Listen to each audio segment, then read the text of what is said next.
Hello guys, welcome back to my channel The Chess Lab. This is Arnav live today. So the next guy coming to play chess with us live today is from Iraq. 769 rating. I'll go with d4. Good option. So d5.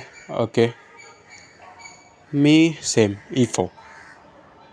आता समजा त्याने e4 d cross e4 घेतला. Okay, something different. e5. Just copying. I'll take it. Free pawn आहे, no danger, will be a good move. आणि वरून हेही कळेल जर त्याने घेतलाच क्रॉस e4 केला तर कॉपी डाऊन आहे. सो मी ओके चेक. बिशपने पॉन अहेड. c3 अटॅकही करतो आहे त्या बिशपला मागे पळवण्यासाठी आणि वरून प्रोटेक्टही करतो आहे माझ्या किंगला. आणि याचसोबत माझा बिशपही बाहेर. ओके h5 मी घेईन त्याला. इग्नोर केलं त्याने. Not a good move for him. Okay targeting my queen again. One step front, pawn to f3, attacking the bishop. मागे तर जायलाच पाहिजे. बघूया काय करतो तो. ओके अटॅक करतो आहे. समजा मी त्याच्या पॉनला घेतला तर क्वीनने तो मला चेकमेट देईल माझ्या क्वीनला घेऊन, बिकॉज तिथे बिशप प्रोटेक्ट करतो आहे. तर मी बिशपलाच घेईन. Rather will be the good move for me. Actually मी क्वीन पण घेतला असता त्याला चेक करायला, पण प्रॉब्लेमॅटिक होता रायदर, कारण माझा बिशप पण गेला असता. चान्स घ्यायचा. ओके क्रॉस क्वीन घेईन मी त्याची. Take back.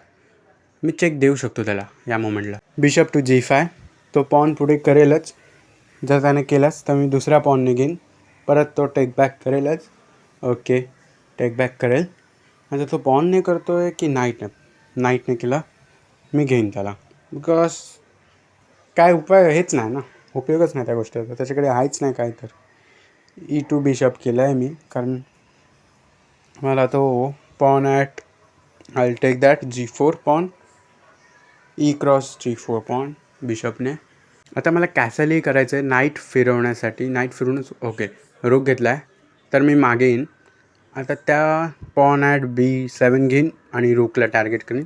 रूक can't move. Okay worked, plan worked. आता रूक for sure, because he can't do anything ना. तो तेच करेल. घेतला रूक, फ्रीमध्ये घेतला. आता माझा टार्गेट असणार दुसरा रूक. मी हेही विचार करेन की नाईट आता मी c3ला घेऊन तिथे अटॅक करू शकतो. तो रादर कान टेक इट बॅक. मी तेच करेन. माझा विचार तर हाच आहे, कारण मी e2च्या पॉनला घेईन. ओके तो पुढे आला आहे. मी त्याला माझ्या नाईटने घेऊ की पॉन. आता दोन्ही ऑप्शन आहेत. मी पॉनने घेईन रादर. डेंजर नको आपल्याला काही. बघूया आता का करतो तो. Let's see. Okay knight out. मी विचार करतो आहे माझा रूक जर समजा मी इथे घेतला तर चेक होईल. तो परत माझा रूक घेईलच फॉर शॉर. नाही घेतला, ब्लंडर. ओके सो मी काय करू आता. रादर मी पुढे जातो d5. कारण जर समजा त्याने घेतलंच तरी आहे. ओके नाईट घेऊ का नाईट काय विचार करतो. मागे बघूया. काहीच नाही घेतलं माझं. ओके सो मी नाईट घेतो. फ्री आहे. त्याने आता जर घेतलाच माझा रूक तर मी परत त्याला घेईनच. टेक बॅक करीन. पण बघूया आता काय करतो. आता मी माझा बिशपही बाहेर घेऊ शकतो टार्गेटमध्ये. My target to take my knight to d6 म्हणजे चेकही. ओके काय उपयोग नाही आता. पुढेच झाला पाहिजे, कारण माझ्या रूकला प्रोटेक्ट करतो नाईट. ओके नाईट आणि नाईटला प्रोटेक्ट करत होता बिशप. ओके आता तर घ्यायला काय टेन्शन नाही. त्याच्याकडे कायच नाही.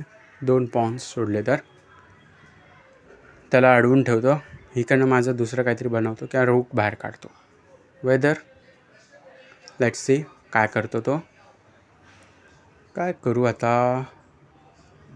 देतोच इकडनं डायरेक्टली त्याच्याच पॉनला मी टार्गेट करतो. आता पुढे येतो जरा e2वर. माझ्या या पॉनला पण प्रोटेक्ट करायला. बरं परत पुढे, कारण आता माझा टार्गेट असणार तो तसाही ब्लॉक्ड आहे.